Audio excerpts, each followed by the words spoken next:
folks, Norm the teacher here. Today I'm going to do another 3-minute introductory metal working lesson. In this lesson, I want to cover one of the molds that I make to make a couple of the blanks that I make things from. I melt metal down, I melt aluminum cans down, and cast them into different shapes to make things.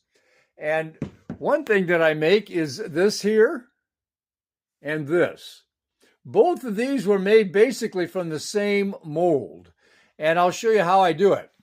Okay, first of all, to make this, I have this, and here's the top. These pieces of metal are guides to center this that makes the stem part here. Okay, and notice how thick the metal is. It's good to have thick metal. It helps to reduce the expansion and contraction factor, which can be a problem in getting the stock out of your mold.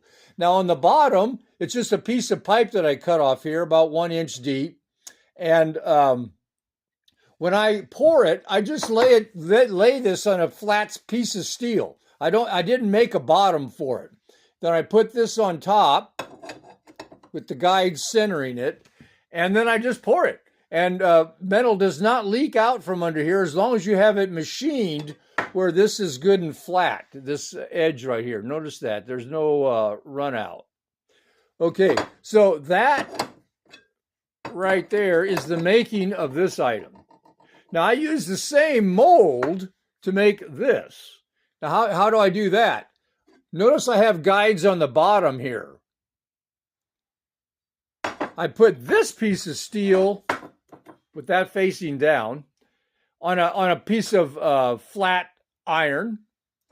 I put this onto the guides which centers it, and make sure you have guides. Okay, then I take this, which makes the stem on the other one, also makes the stem on this one, and I put that like that, and now that mold setup makes that. And again, I just a flat piece of steel. I didn't make a bottom for this. It'll hold as long as it's machined to where there's no run out. And that's how I make both of these devices right here, or pieces of stock here. Okay, and so a little bit more. The thick metal for expansion and contraction. Now this is a thinner metal, and I wish it was thicker, but it still works. It works. Pour